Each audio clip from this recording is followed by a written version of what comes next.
Once upon a time, there was a world known only as the Barcode Nebula. On one of the nebula's stars was the guardian deity mother of Convenience Store Star. This is a time after the Convenience Store Wars, a time of peace. But with the use of a time machine by the evil genius Professor Recycling, the evil God Emperor of the universe was resurrected. Now, he wants to rebuild the history of the Barcode Nebula into his eternal God Empire. And it is up to a team of 6 battlers, composed of warriors and wizards, to bring him to defeat. Except, none of that is relevant. And, in fact,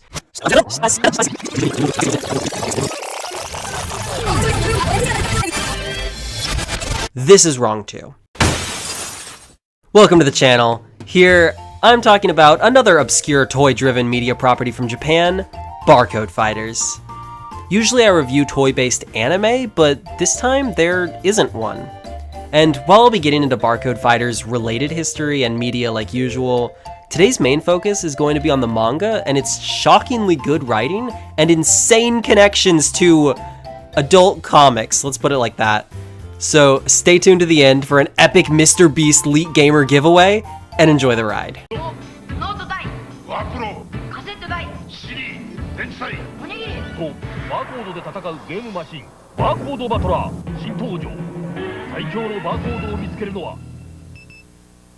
Before I can get on the epic roller coaster ride that is the Barcode Fighters manga, first, you all have to suffer through my favorite part of the video, context! I stole that from NerdSync. Barcode Fighters does not make sense, except in light of the Barcode Battler toy it was written to promote, but in turn, the whole barcode phenomenon is a lot better understood with an understanding of the history of barcodes and convenience stores in Japan. Wait, don't click off, I swear, it's a lot more interesting than. In brief, binary codes and data storage information technologies have been in development since the 1800s. But it wasn't until 1952 that the first barcode was patented. And this was out of necessity. One thing America is known for, and its presidents like to parade around, are its supermarkets. But supermarkets pose a problem in the labor required to catalog and price their many items. And if there's anything supermarkets don't like, it's paying labor. So, in the late 1940s, while 2 men named Norman Woodman and Bernard Silver were earning their master's degrees at Drexel University, it was a supermarket executive that visited their class and urged them to come up with a way to digitally store his product data. The two did just that, making a circular barcode design. While barcodes would start seeing use in railways for cataloging carts in the 60s, due to the lack of commercially available technology for reading barcodes, it didn't go much beyond that. That is until George Laurer came along in the early 70s. This is the man usually credited with inventing the barcode. He worked for IBM, who tasked him with inventing a better barcode than Woodland and Silver did. The main problem was their circular design, which didn't print well, so he invented the striped design we use today. His design was picked out by the Uniform Grocery Product Code Council in 1973 to be the Universal Product Code, or UPC code as you might have seen. The first item to be scanned by barcodes would be in 1974, and from there, barcodes took over the world, labeling every item with a numerical value. The wet dream of capitalism. Also in the year 1974, and also a huge win for capitalism, the first 7-Eleven would open doors in Japan, ushering in a huge convenience store boom. One of the first things tourists will learn about Japan is their abundance of convenience stores, called Conbini in Japan.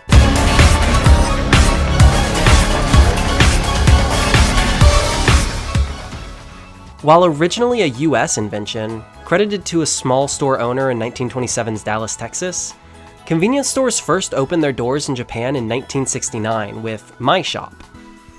This was a rough time to open, as after World War II, many large-scale department stores like Ito Yokado were springing up and pushing out local small-scale mom-and-pop businesses.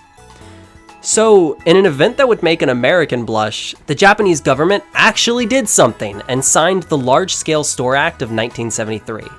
This required large retailers and supermarkets to first be approved by a local committee before being built. The catch? The committee was staffed by all the local small business owners the supermarkets wanted to replace. Which is why, in 1974, Ito Yokata, which you may remember as one of those large stores, negotiated with Southland Corporation in the US to franchise a 7-Eleven in Tokyo, a small-scale store. It received a lot of criticism, and ultimately, they had to reinvent a lot about the convenience store system to adapt to Japan. But it eventually won out in the end, not hurt by the fact that they offered alcohol 24/7, and other convenience stores started to pop up. In 1982, the point-of-sale system was introduced, which gave convenience stores so much information about customers and buying habits that they could create the intricate web of deliveries present today. You may not know, but convenience store food in Japan is often fresh and healthy, with products potentially being shipped and arriving only a few hours before making purchase. Over time, Conbini would become more and more integrated into daily life, as they began to offer photocopying, handling bill payments, vehicle insurance, mail orders, to even health checkups, banking, and online ordering. They could be seen as community centers, and in 2001, even designated as safe havens for kids fleeing crime by the Japanese government. All this to say, barcodes in convenience stores would become a common, if not daily occurrence for many in Japan. Especially with Japan having less prominent car culture and more public transit, people would take smaller, more frequent trips to convenience stores, making them and the barcoded products a very frequent part of their life. I would love to divulge even more history, but unfortunately I am a grad student, and I would like these videos to come out on a timely manner.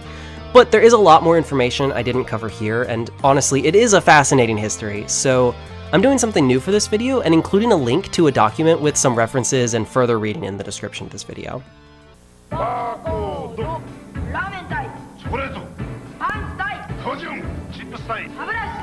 バーコードで戦うゲームマシンバーコードバトラー新登場最強のバーコードを見つけるのは Now where the barcode and Conbini collide. The Barcode Battler is a large handheld LCD game console made by Epic Games. Not to be confused with those Epic Games. Epic is a Japanese company founded in part by Takatoura Maeda, a man famous for his love of baseball. So much so that the company was founded partly just to create an analog handheld gaming console in the form of baseball pinball. Why the pinball? Oh my fuck. Okay. In 1958. They would later join the digital game market, creating the first Japanese game console, TV Tennis, and later the first Japanese cartridge-based system, the Cassette Vision. They even made a number of LCD-based electronic handhelds in the 80s called Digitcoms. The tech is similar to Nintendo's Game & Watches, but they were mostly ports of arcade games like Pac-Man and Donkey Kong. It wasn't until 1991 that they finally released the Barcode Battler. The system itself is pretty simple. You swipe a card with a barcode on it, the numbers determining your battler's stats, then you battle an opponent. The device comes with a number of cards with pre-made characters, but the beauty of the game is that you can actually create your own. The box comes with a few white cards that are completely blank. The idea is that you can pull barcodes off everyday objects, such as those your mom just bought at the Conbini today, slap them on the card, make a character, and battle your friends. It's kinda like the American toy scanners, except every barcode can make a character, and also it doesn't suck. Yeah, I said it. Well, okay, maybe it sucks a little. The device I have here is the Barcode Battler II, releasing the following year. This one has a few differences, including the addition of a magic system and more advanced single-player modes. The former of which I'll discuss more when I get into the manga, and the latter isn't relevant because I have many friends. Many friends. I've also heard about a potential Barcode Battler 2, but I can't seem to find much information about that. Something really interesting about the Barcode Battler, though, is that it isn't just a standalone console.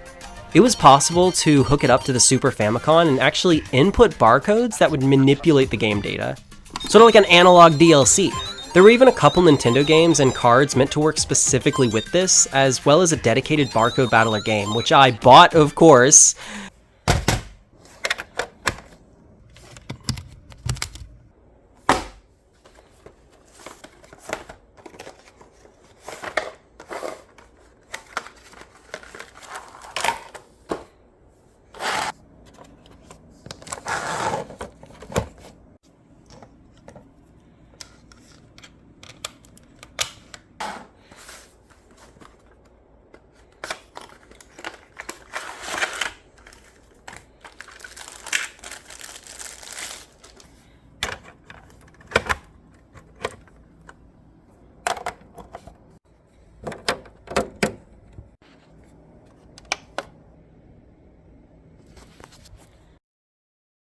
After struggling through the elaborate setup for this game, I finally booted it up, and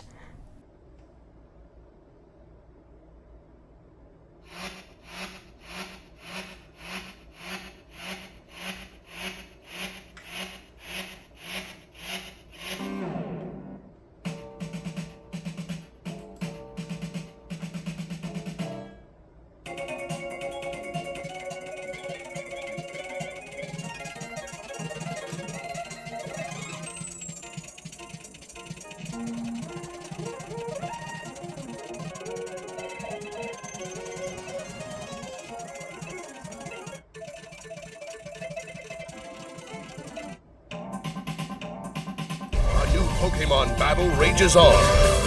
You can choose your warlord and team up with Pokemon to defeat enemy warlords and their Pokemon. Only then can you build your army.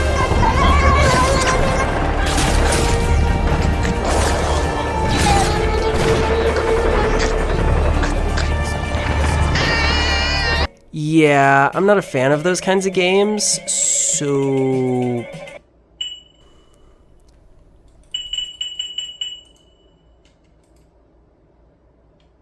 But yeah, so it functioned a lot like a bulky early predecessor to the e-reader for the Game Boy Advanced. And actually, at the end of 1992, seeing the popularity of barcodes among kids at the time, Namco, partnering with the information company Sofel, produced a very similar peripheral to the e-reader in the Barcode Boy for the original Game Boy system. Apparently it wasn't very popular, and the 1994 issue of Nintendo Power is pretty critical of how limiting the play is for barcode scanners in conjunction with video games. Of course, the e-reader would later go on to be a success in Japan for about 7 years, and the Barcode Battler, at least as a standalone toy, would have its own fad of popularity. According to some news outlets, at the height of its popularity, it was a common occurrence to go through cupboards or even stores, finding holes where barcodes once were as kids cut them out for use in battle. Following the success, and in an attempt to drum up further sales of the toy, Epic sponsored a handful of manga series to run in Koro, including Convenience Store Wars Legendary Hero Battle from Tatsuyoshi Kobayashi, which is a more serious take on the Barcode Battler story, as well as the gag manga Bravo! Battler Core from Koichi Tanaka. And there were even a few unofficial doujinshi. I'll get to it. But for the purposes of this video, we'll be talking about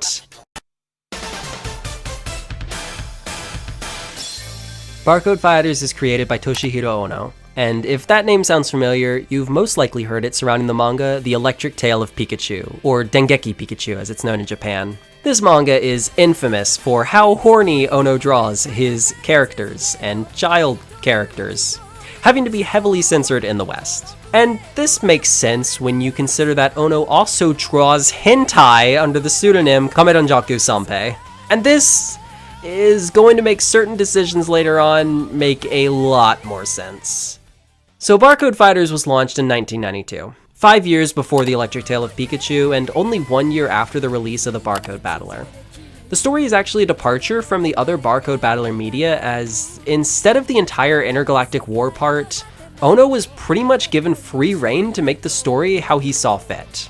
And he started out pretty tame, as we mostly follow a group of kids learning and experiencing Barcode Fighters as a game in their world. We start off as we follow elementary schooler Retsu, a brash and active young boy who throws off any suggestions of playing sports, which actually might be a direct jab at Epic's first toy, which was the baseball board.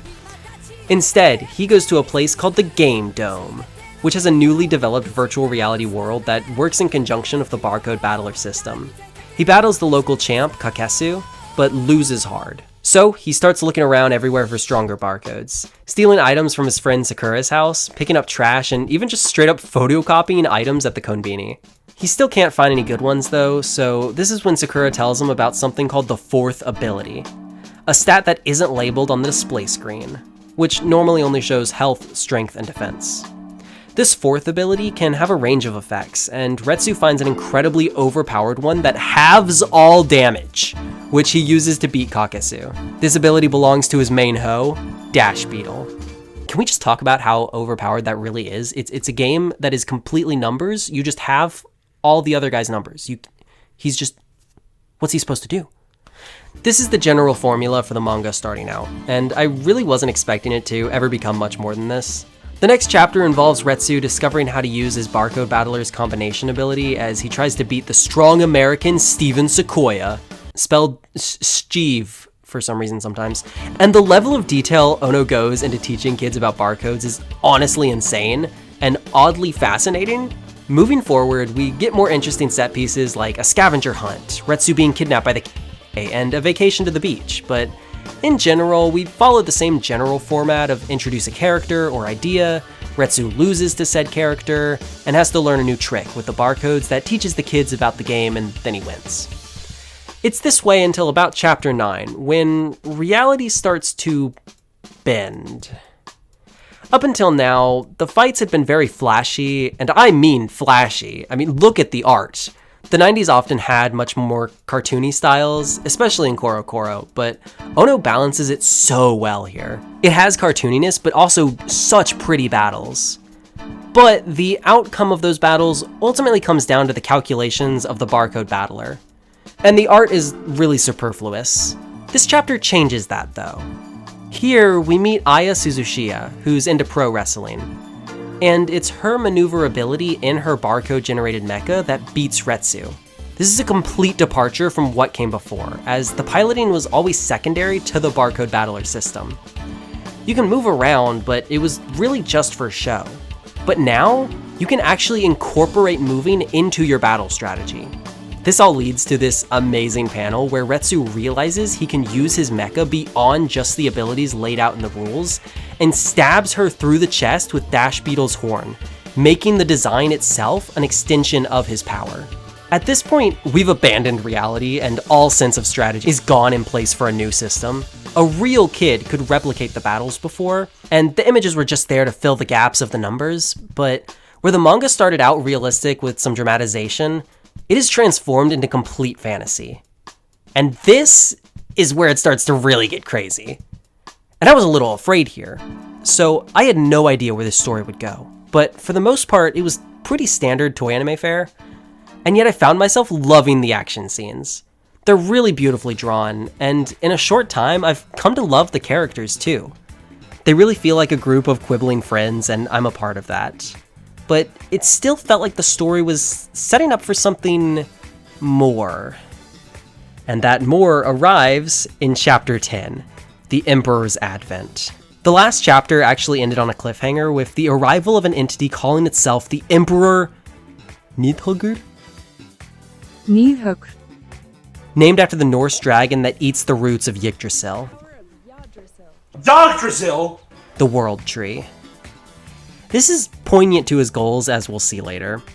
He sends out 2 lackeys to absolutely obliterate all of Retsu's friends, and locks them out of the Barcode Battler system, never to play again. The story actually here addressing the fact Retsu always only ever wins on a rematch by making him have to win on his first try this time. And while he probably couldn't win, he puts up a good enough fight to impress the Emperor, who decides to leave for now. And afterwards, Retsu comes face to face with a shadowy figure who's been watching him for a while now, who we come to know as Rindo Gaku, the Barcode Master. From here, the formula shifts to occasional small-scale moments between friends and rivals, interspersed with this epic dark fantasy / science fiction plot with the Barcode Emperor. You might think this is where it will all connect back to the original Barcode Battler lore, but this guy is the same as the God Emperor of the universe in the name Emperor alone. Apparently, he's an evil entity of mysterious origins that can be thought of as a sort of spirit formed from barcodes. His desire is to turn all the universe into information. Taku seemed to me to be this kind of very pure expression of hunger for information, even if the information is essentially meaningless. The first arc with the Emperor culminates in the Barcode Emperor infiltrating a national Barcode Battler tournament, before eventually turning into a life and death struggle between this all-powerful being that wants to turn all the information of the universe into barcodes, by using a group of brothers modified by the power of the ancient technology known as biobarcodes, coming from a long-forgotten civilization, and what? How did we start with just some kid going to the arcade? There's something amazing about the way Ono is able to blend these science fiction elements, his great art, and still incorporate small stakes, humor, and a childish outlook in all his characters to make it truly appealing to all ages. In a way. I mean, look at this section. Retsu has entered the Barcode Emperor's domain. This is a tense encounter, where saying the wrong thing or making a wrong move could cause Retsu to lose everything. And yet, he needs to build trust with the Emperor to get answers from him, unknowingly walking right into his plan as he does so. And yet, while what is undeniably a tense scene is going down, they're also just joking around and snacking like they're bros, yet it doesn't take me out of the moment at all. And that balance isn't even the best part of the story. What's really amazing about all this to me, from a historical perspective, is that Barcode Fighters was actually really ahead of its time. And I don't think Ono gets enough credit for what he's done here.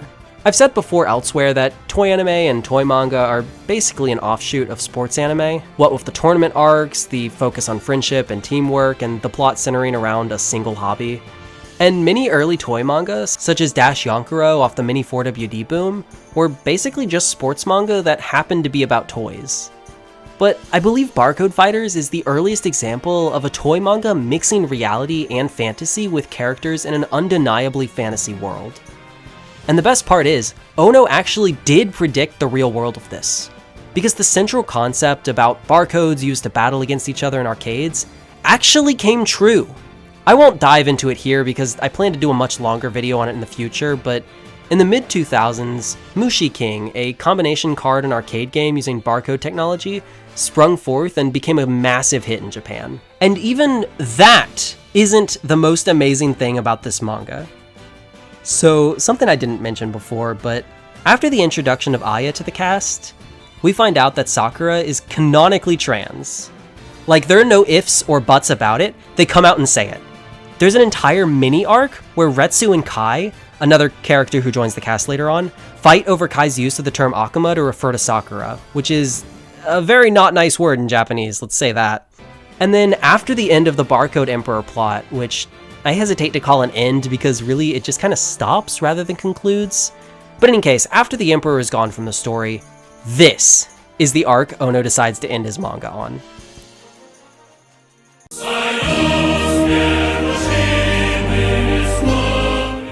So, unfortunately, I procrastinated on finishing this video so long that someone beat me to it, like 3 months ago apparently.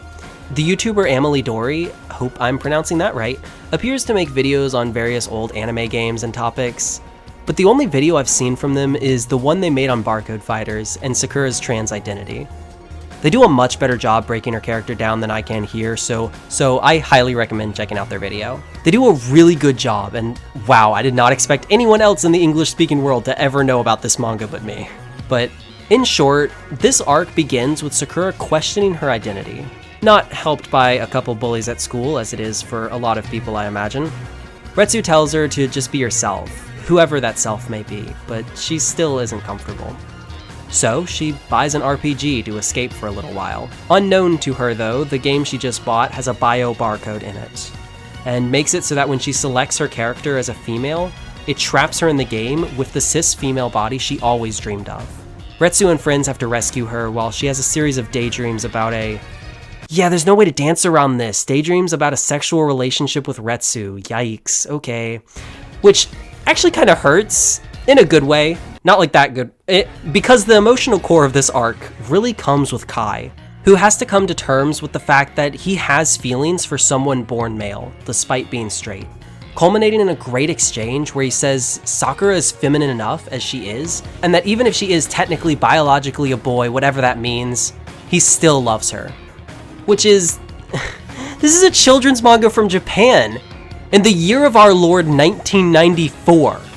I was not expecting to see such a great and honestly pretty nuanced take on a trans character here of all places. And I'm really just summarizing things. There's a lot more nuance in how Ono handles Sakura, so I do really recommend checking out Amelia's video on it. Oh, and it sucks because Kai comes out and has this whole arc and then she likes Retsu instead. And Retsu's a dick. And of course, it isn't handled perfectly all the time, and is often used for gags too, but the fact that he did this at all is honestly amazing. though it also unfortunately takes it to a very sexual extreme at times. If Bakuman is anything to go off of, when a series gets canceled, you get a few chapters where you can basically do whatever you want, I guess. And Ono has said in interviews he wanted to completely go off the rails for his finality, so he did. But it didn't really end there. Oh no, it did not end there. Now, I'm going to try to censor this as much as possible to keep things still PG, and also because I think it would be really funny, so let's not foot around and just jump right into it. Starting immediately after the end of Barcode Fighters, Alice, subtitled Barcode Fighters Chapter 31, follows Sakura, still uncomfortable with her body, remembering how it looked when she was a girl in the game. This leads to her where Aya finds out and helps by telling her that her are hers to do with what she wants. It's assumed they start a brief relationship from here. Next comes Angel, which is set in Sakura's middle school years. This chaotic and surprisingly fun and light-hearted doujin follows Sakura in a club she formed with her teacher so that she could get as the two of them and awaken an egg through the power of so much in abundances I wouldn't think possible. Check out this panel about the canonical abilities of Sakura's. Finally, in Justice, we find another addicted group of girls where Sakura is much older with a massive swinging pair of like she always dreamed. Now, a mentor to her own addicted kids. Thus ending Sakura's story, knowing she finally got what she always wanted. Except Retsu's heart, she never gets that. There's also a couple other brief uses of these characters in other doujin, such as Jody Jody, but there's not much material there. And let me tell you, I scoured the internet for all of these, and I may still not even have it all. But even that's not where the story ends, because in 2016 and 2017, Ono released a series of reboots in an attempt to revive the Barcode Fighter series. The first one-shot is more of a conclusion, trying to show where everyone is after the end of the original series. I really only skimmed this one, but it seems to be more gender play, as Ono uses the barcodes to turn Retsu into a girl, and yeah, this one's a manga targeted to an older audience, so yeah. The second one-shot is a more serious attempt at a revival, showing a new generation of Barcode Fighters and Retsu sisters. Unfortunately though, Barcode Fighters just isn't relevant anymore, and there wasn't enough demand for the series to be continued. Despite having never heard of it before, the Barcode Battler was shockingly influential, leading to the invention of the Nintendo e-reader and creating a manga pivotal in the development of toy anime as we know it today, as well as outright predicting future technology. I was also genuinely surprised with the quality of storytelling on display. While a lot of toy media is generic and repetitive, which makes sense for what they're trying to achieve, Ono is great at writing characters and creating intricate and beautiful fights that made me actually engaged all the way through the end. If I'm reading in Japanese, I usually can only do about a chapter a day, but I read the entire last 2 volumes in an afternoon. I'm sad it didn't last longer, as he was clearly building to something, but sometimes it's better to end on a high note than run 25 seasons and become the absolute bane of my existence for 11 months. Stay tuned for the Pokemon tier list slated for November. I could absolutely see this inspiring kids to want to play the game, and it's a great tool to aid the imagination when the gameplay mostly just comes down to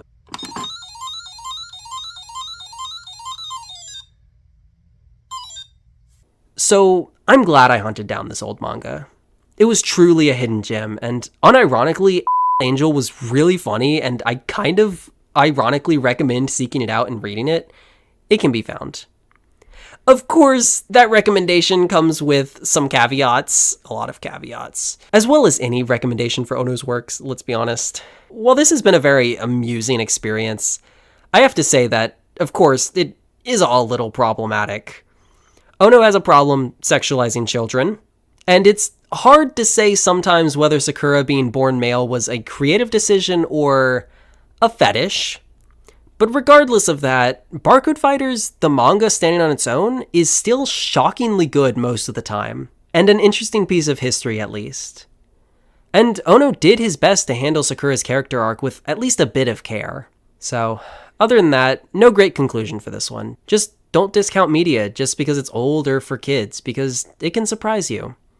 And if you enjoyed this video, I've got a lot of others like it, and I've got more on the cardcades that build off of Barcode Fighter tech coming soon. Subscribe so you don't miss out. Also, I lied about the giveaway. Barcode out.